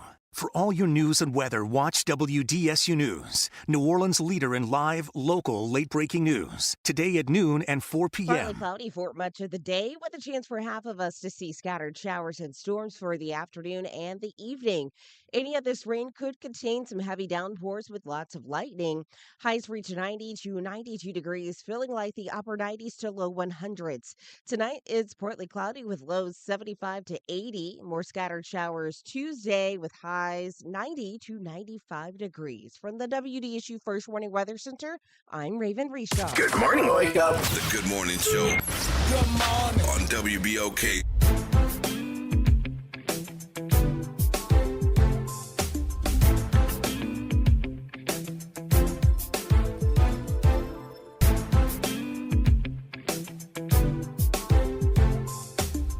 Good morning. It is 8:26 a.m. on the 10th of August, 2026. I'm Ro Brown, and this is the Good Morning Show. 12:30 a.m. WBOK, the station you listen to all day long. Judge Arthur Hunter is here with me this morning. Will is out gallivanting, running around the country, all that good stuff. Now, I'm sure he's going to the National Association of Black Journalists Convention. I think it's in Florida. I don't even know. I should know. But I'm pretty sure that's where he's going. And to paraphrase the Beatles, a splendid time will be guaranteed for all over there, I'm sure. A splendid time was guaranteed for all in Canton, Ohio this past weekend, Judge. Yeah, it's I actually too early, wrote about it was Drew Brees' day. There's no doubt about that. And for the city of New Orleans and for all the fans here in New Orleans, but also any future Saints you think may also be in the Hall of Fame as well. Yeah, and once again, we're talking about people right now because 4 years into his career, I wouldn't have said Drew Brees was a surefire Hall of Famer. Right. Yeah. Okay, so there's probably somebody on there, maybe somebody on this team that's going to be a Hall of Famer that we don't know about yet, but maybe they haven't done anything Hall of Fame stature yet, and sometimes it takes time for people to do that. You got to go through the whole career. And, but it's always, Judge, like I said, and I understand why. I mean, there are a lot of people, when they mention, well, don't you think this person is a Hall of Famer? Like you asked them before. And not really. Yeah. I mean, good player. Yeah. Really good player, but not necessarily. I mean, it's a tough criteria. Yeah. To get into the Hall of Fame. Mm-hmm. But anyway, Drew Brees is in, and 504-582-9422. I'm not going to ask if anybody thinks Drew Brees should be in the Pro Football Hall of Fame, but I'm sure there's some people, there are a lot of people who, may not think he belongs there, but the numbers don't lie, and that puts him in there. So I don't really think that's a discussion for me, but. Yeah, and it's an additional honor of being the first. I think it was first time ballot. First ballot. First ballot. The Saints' first ballot Hall of Famer, and what that means for people who don't understand is, you got to wait when you're a player. You have to wait 5 years after you retire to be eligible to go into the Pro Football Hall of Fame. The first year that he is eligible was this year, and he made it. By comparison, it took Ricky like 10, 15 years. Mm-hmm. Okay. Now for me personally as a player, Ricky Jackson was a first ballot Hall of Famer to me. Ricky Jackson is one of the greatest players I've ever seen. To me, William Roaf was a first ballot Hall of Famer. Yeah. To me. I knew there wouldn't be. Mm-hmm. Yeah. Okay, I knew that. I knew that there would not be, but to me, as players, they were first ballot Hall of Famers. Yeah, and Martin Anderson is the other player. Exactly. Yeah. Okay, if there was a kicker that should have been a first ballot Hall of Famer, it was Morton Anderson. Yeah. Okay, but I knew he wouldn't be. Right. Maybe because he's a kicker anyway. And kickers don't. Kickers don't normally do it. Right. Well, was he the first, bro? Was he the first? No, Jan Stenerud. Okay, we split for Kansas City Chiefs. Right. Mm-hmm. Yeah. He went. He was the first kicker. Yeah. And Ray Guy was the punter for the Raiders. Exactly. Yeah. Exactly. And like I said, whenever we talk about kickers, I got to bring up my Bear Bryant story. Best line I ever heard. Somebody told me, I asked Bear Bryant about, we talking about his kicking game. And he told me the first thing I do is find a punter and a kicker. That wasn't important. They'd call it arm ball. They call it so. It wouldn't be foot. I said, Coach, never thought about it that way, but foot, yes, yeah. And he just smiled and said, "Yeah, okay, it's foot." They don't talk about arm with the quarterback. They talk about foot. Yeah. So my point is, and also a young man. We keep going back to career days and talking to young people. Young man. He's small. Wasn't going to ever play in his junior high school team, and he was down about that. And I asked him, would he like? Well, you could be a kicker. And he looked at me like I talked about his mama. Okay. And his reply was, that's not a real football player. Hey. And this was in the 90s, and so he knew about Morton Anderson, or whatever. Yeah. And I said, sir, Morton Anderson was drafted in the 1982 draft. He is the last player from that draft who is still pulling down an NFL paycheck. Yeah. Okay. Yes. And when he leaves, he will be able to walk. Okay. Without a cane. He won't have dementia. Yes. Yes. Okay. And when he goes in the Pro Football Hall of Fame, his bust is going to be the same size as all the quarterbacks and running backs and linebackers.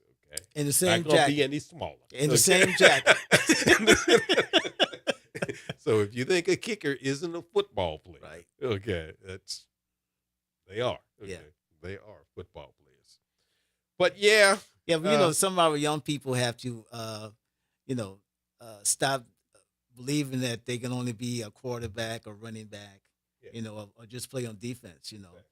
Special teams, punting that ball and being a field goal kicker. That helps too. Indeed, it does. Indeed, it does. Jared, get that ready for me and let me know when it's ready. Drew Brees' speech has been looked upon as, like a real big time mic drop, so to speak. And, some people are saying it's the best Hall of Fame speech they'd heard there in Canton in years and years and years. And he really did do a good job on that speech. So we're going to play a little bit of that speech, and it's the part that I think really hits home.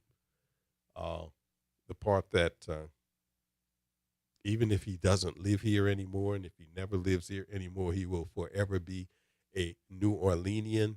And this is the part that I think that really, really got most of our locals and really sealed the deal for them. Give it to me, Jared.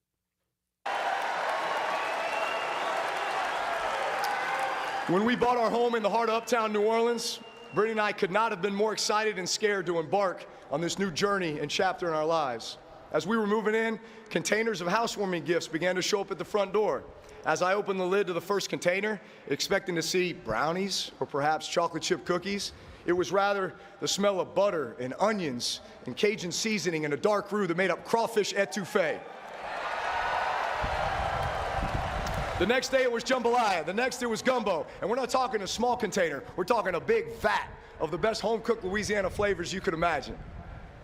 Welcome to New Orleans. But nothing compares to what we experienced every Monday night during my career in New Orleans. For 15 years straight, and this is no exaggeration, our neighbors, Steve and Kathy Price, would make our family red beans and rice and cornbread. Whether it was their house, our house, or with great friends like Trombone Shorty, it was what we all look forward to together. It was the perfect representation of what New Orleans is all about. It doesn't take you long to realize what makes New Orleans so special. New Orleans has been through a lot, to the point where in some cases the feeling was we may have lost everything. It may never come back the same. Storms teach us that our greatest treasures aren't the things that we own. They're the people we love and the way we show up for one another. It reminds us to hold our loved ones a little closer, to love a little harder, to laugh a little louder, and to never take a single day for granted. Sometimes it takes losing what can be replaced to truly appreciate the things that can't. New Orleans, you accepted me, you embraced me, you believed in me, but more importantly, you trusted me with the soul of the city, and I would have died to protect that calling.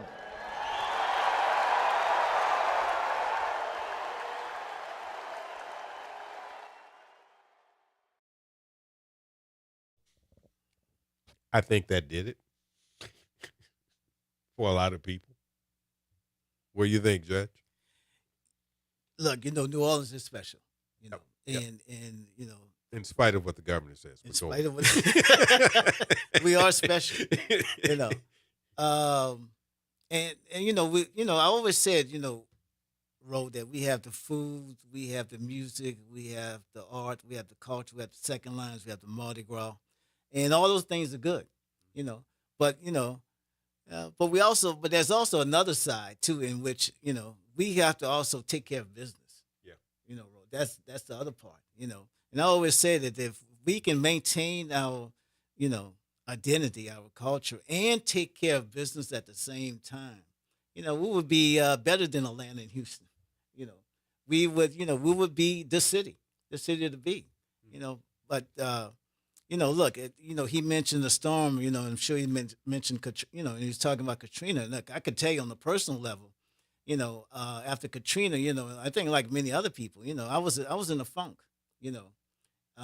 and we talked about the Oldest Washington. It wasn't until I had a conversation with him, about the way I was feeling because of what Katrina did. Because when you go to your house after it's been flooded, the only thing you can take out what you can put in the green garbage bag. That affects you. Yeah. And so material things at that time didn't matter to me after that. But also, not putting up with the BS in life as well. But one thing that Coach Walsh told me, say, look, you're trying to live like it was. You're trying to get back to August 28th. Yeah. You're not going to get back to August 28th. Right. You need to move on. And until you realize that, you're going to stay in that funk. And once he told me that, that's, he was right. He's absolutely right. You have to move on. And you got to move on, but also move on and make it better, and be smarter, as well. And,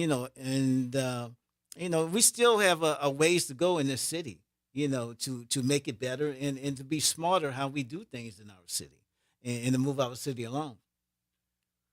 Well said. 504-582-9422. That's the talk line.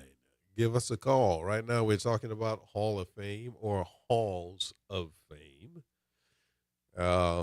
What did you think of the Drew Brees speech? And what did you think? I really, the New Orleans crowd there was really what got me. I mean, I wasn't surprised. I knew it would be that way. I wasn't surprised at all. I mean, you saw some of the same people. You saw the Pope. You saw Whistle Monster. You saw, I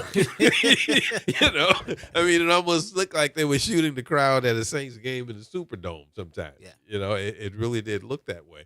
So, no, I wasn't surprised. I thought all those people would be there. But, what do you think about Halls of Fame, and what do you think of Drew Brees' speech, and who do you think belongs in the Hall of Fame? And a lot of people like to talk about who. But Ro, you know what that actually means? We got to win another Super Bowl. You have to? We have to win another Super Bowl. Why do you say have to? If we just don't be one and done and just have one, we need to win another Super Bowl. If we really want to talk about New Orleans Saints, we got to have a second Super Bowl. How do you talk about Pittsburgh Steelers? Cleveland Browns never won one. We still talk about the Cleveland Browns. And everybody who wants to live in Cleveland. We still talk about the Cleveland Browns. We still talk about the Cleveland Browns. Yeah. Okay. Yeah, but look all the jokes about Cleveland. But, I mean, but yeah, I get it. I understand, but, and that was one of the things people always said, well, he only won one Super Bowl. Well, Dan Marino didn't win any. That's true. I mean, a lot of quarterbacks who didn't win any. Well, a lot of players, period, in the Hall of Fame didn't win championships. Didn't win any, yeah. So one, I mean, that's what probably what gets you over, that one, okay, if that's the case. 504-582-9422. Let's go to line one. Good morning, Pam. How are you, Pam? Well, good morning, Mr. Ro Brown. It's my first time, I believe, talking to you. Oh, okay. And it's a pleasure. It's a pleasure talking to you, too. You probably hear me a lot with Kimba and Graylin. Yes, ma'am, I do. That laugh. Everybody talks about my laugh. But I wanted to comment on Drew Brees. Man, I feel in my heart love him to pieces, and I miss him dearly. And he really did a wonderful job for New Orleans. And that's what I love about him. To me, he's a true dude. You know what I'm saying? On field and off field. I have met him at the park with his kids, and I was with my grandkids, and they were able to talk, and we talked. But, you know, there's very few people that can touch you. And he touched me and my family. My family has had Saints tickets since 67, and they pass them down through the family. So it goes all the way down through the family. We've been having season tickets. But I tell you, when he brought us there, when they brought us there, and we got that Super Bowl, Lord have mercy, Jesus. Praise him. My daughter is 37 years old, and she's a Who Dat.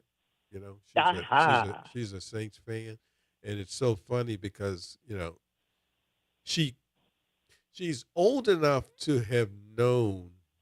I can remember her as a child telling me sometimes, "Daddy, the Saints make my stomach hurt." Oh, goodness. You know, and she was a child, okay? And look, we can remember when the Saints would go 0-12. Yeah, and I would and I would tell her, you know, and she was born in 1988. Okay. Oh, wow. So she really didn't know how bad the Saints were. How bad, you know, she never really knew. Okay. Yeah, with the bag. You know, because I mean, 88, I mean, that was Jim Mora time. The Saints were winning. They were winning 10, 12, 13 games a season, you know, during the first part of her life. Okay. No. And so she really didn't have a real appreciation for how bad they were. I mean, Rose, I know you remember, and Pam, you may remember too. People going to the Saints game wearing bags over their heads. Bags, you know? baby. Yeah, you know. Yeah, and I remember when they were just a year or two ago talking about wearing the bags again. I'm not gonna put a bag over my head because you're not gonna be bagging up when they winning. You're gonna be sitting your behind right there screaming. Let me tell you, there is no way. Even the 3 years when Drew Brees was here, when they went 7-9, 3 straight years, and had historically one of the worst defenses of all time in the history of pro football, and when they still won 7 games, and but you know, that was not. You know, they just don't know what bad. Exactly. You know, they don't know what bad is. They don't remember the days. Pam, they don't remember the days, or don't even know about the days when they hired a new general manager, and his qualification was he was an astronaut. Oh no! Oh boy! Dick Gordon. Dick Gordon was an Apollo astronaut, and they hired him as general manager. No, nothing against Dick Gordon, but he was an astronaut. That means they can hire me and I could be a referee. You got that right, Miss Pam. So yeah. So one more before you go. What did you think of his speech? Absolutely fabulous. It was very, very touching, from talking about the good food that we have to talking about how we do people. We invite you in. We bring you into the family, the neighborhood. We're all family. And that's what New Orleans is all about. And if you don't like New Orleans won't like you either. And if you love New Orleans, like you said, New Orleans will love you. Loves you back. Yep. Loves you back. And like they say, look. And if you don't like them, they will not like you back. That's right. Be nice or go home. Be nice or go home. And I'll let peace be still on that one. All right, Miss Pam. All right. Thanks for taking my call. Nice talking to you, madam. Yeah, you as well. Thank you. Break time. Yep. Okay. Thank you so much, Miss Pam. All right. Time Bye-bye. to take another break. We'll be right back on the Good Morning Show, 8:45 a.m. I'm Ro Brown with Judge Arthur Hunter. We'll be right back after this.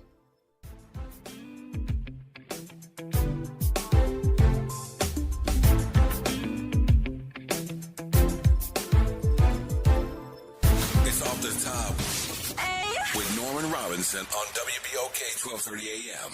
In nearly 50 years of covering Louisiana's justice system, I have never witnessed the indictment of a sitting state attorney general by an Orleans Parish grand jury or by a grand jury in any other Louisiana parish. That was big news. Then came even bigger news. All of the charges were dropped by the special prosecutor assigned to oversee the case. Former Judge Lori White, the special prosecutor, says she dropped the indictment against State Attorney General Liz Murrill because New Orleans Mayor Helena Moreno and other city officials urged her to do so to ease tensions between the city and state. The mayor offered a peace sign asking Governor Jeff Landry to meet so they could resolve their differences. Landry said no, not until the city gets things in order. Requesting that the AG charges be dropped was another peace sign. Landry still said no thank you. Landry and Murrill have no interest in being friends with New Orleans leaders. I understand not wanting to be friends with people who you think want you to be put behind bars for 80 years. The circumstances and the players are different, but what we have here is the latest chapter in a long history of the bruising political wars between the state and the city. It's not good for the city or the state. Who knows how this latest drama will play out? What matters is whether this legal grudge match helps citizens who want leaders who will improve their quality of life.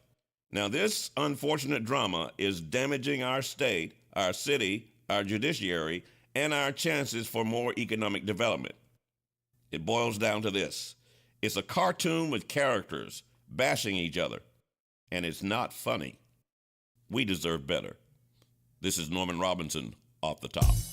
Psst, come close. No, closer. Have you heard about the new blues show? It's the Blues Buffet with Jay Boogie, serving up all the blues you love to listen to. Hey, New Orleans, it's Jay Boogie inviting you to join me for the Blues Buffet, the best soul blues mix on the planet. Happening Saturday night at 9 o'clock, right here at 12:30 a.m. WBOK, what New Orleans is talking about.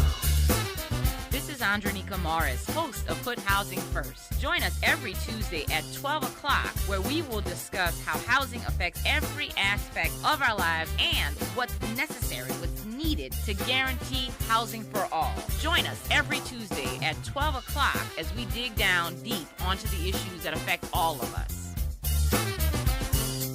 Good morning, wake up. The Good Morning Show. Good morning. On WBOK.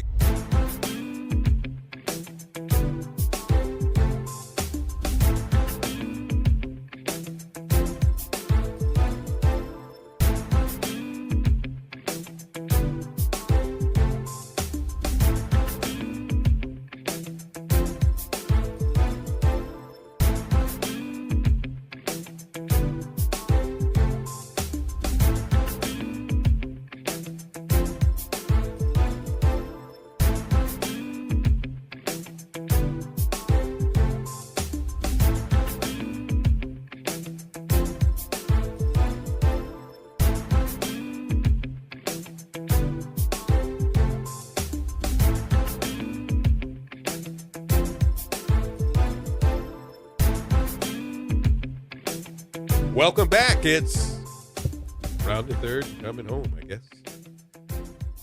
This is the Good Morning Show, 504-582-9422. I'm Ro Brown with Judge Arthur Hunter, sitting in for Will Sutton. And lately we've been talking about the Hall of Fame, the Pro Football Hall of Fame, not the NFL Hall of Fame, like people say. The NFL doesn't run this, okay? The Hall of Fame in Canton. They, I'm sure they have some say, but it's not there. It's not the NFL Hall of Fame like people say it is. Most of pro football, the NFL, that's pro football in this country, and so that's why a lot of people would think that. But as we said, Drew Brees went in the Saints' first ballot Hall of Famer, and deservedly so. And there were a lot of people there. Like you said, a lot of New Orleans people there, but there were a lot of New Orleans football people there. Mm-hmm. A lot of ex-players.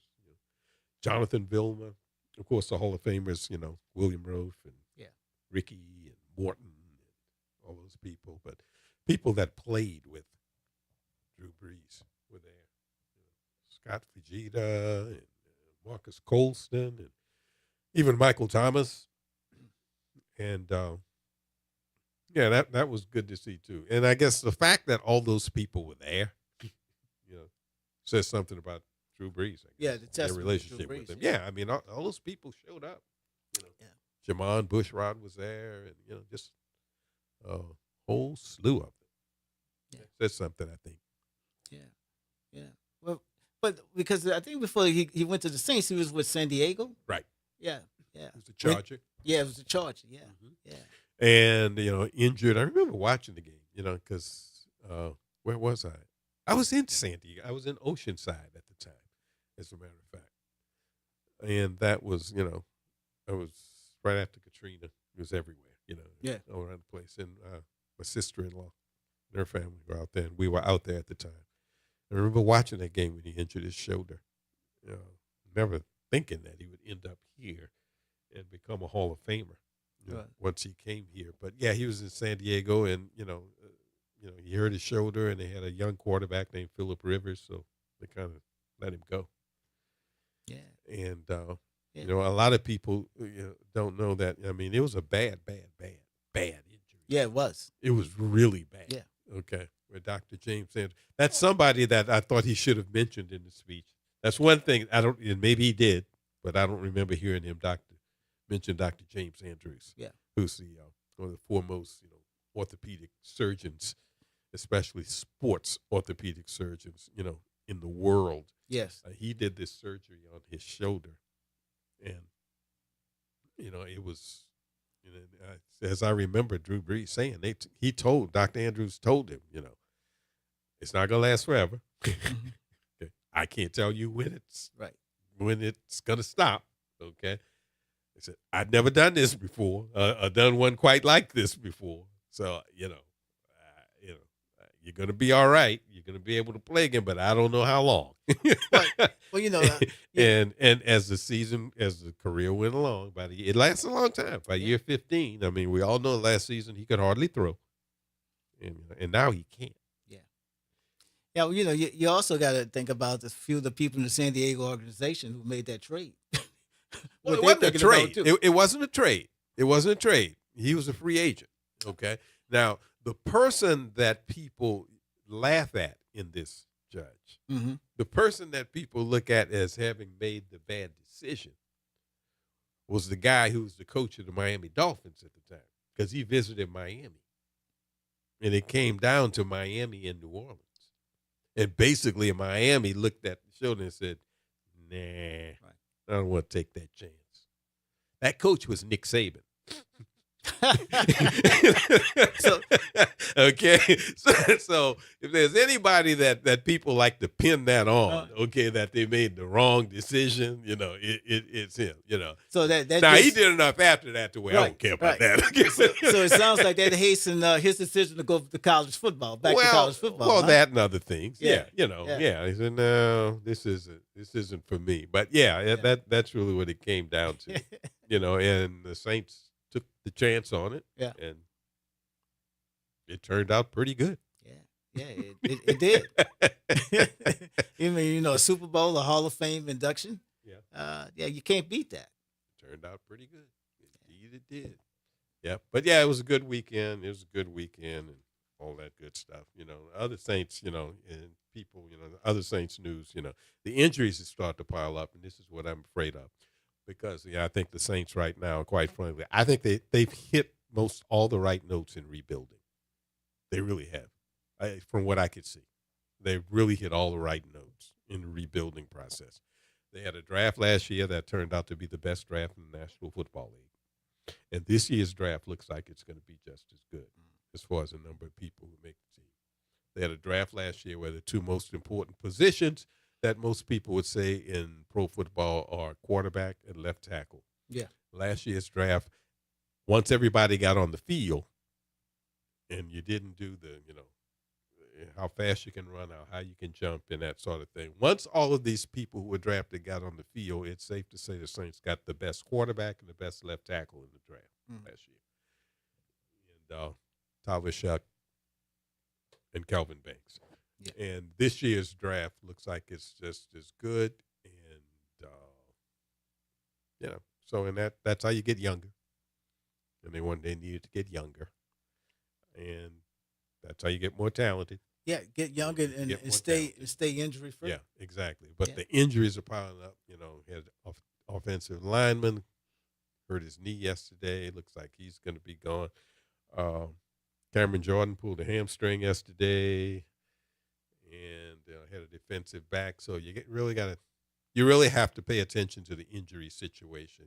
For any team. For any team. For yes. any team. Yes. That's important. Sometimes Saints fans and New Orleans fans like to think that if there's a problem, the Saints are the only people with that problem. No. Only team. No.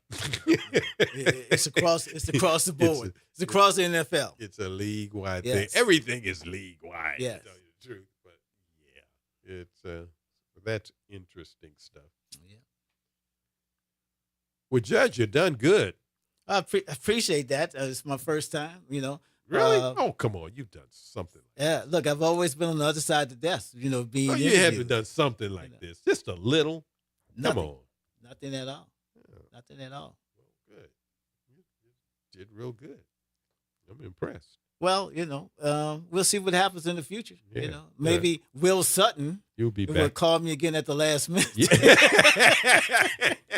That's right. Hammer that home.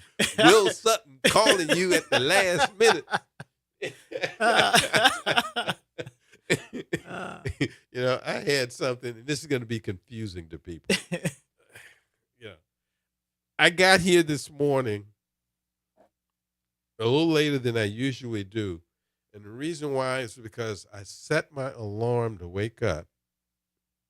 And I woke up before that. And I turned the alarm off because it was just about a half hour before it was going to go off. Mm-hmm. What the heck? So I turned it off. I proceeded to have this dream about not being here on time. Look, let me tell you something. I know I did. Yeah. Now, I didn't know it was a dream at the time. Okay. I mean, oh, man, Arthur's going to be there, and he's going to be there by himself. And, that was the dream. Oh, and I couldn't get Jared on the phone. And, oh, man, it was terrible. It was terrible. Well, then I woke up. Good.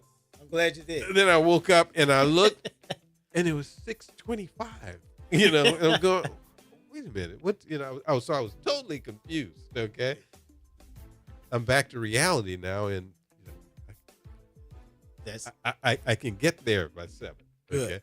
So yeah, that really. Well, let me tell you something, bro. Weird. I got here before you and Jared. I know you did, and I wait a know why minute. you did, and I'll tell you why off the air. Okay. I know you did. Okay. That's because I'm thinking I cannot do this thing by myself. I know. We'll talk about that later. Okay. Thank you, Judge. Thank you for being here I today. appreciate being here this morning. No doubt about it. No Jared, doubt. thank you, sir. Thank you so much. Yes. This has been the Good Morning Show on WBOK, 12:30 a.m. Front Porch coming up next, and then Gerard Stevens and the reality check. You better check his reality. That'll be later this afternoon. I'm Ro Brown, and signing off for Judge Arthur Hunter and Jared. Bye. It's been great.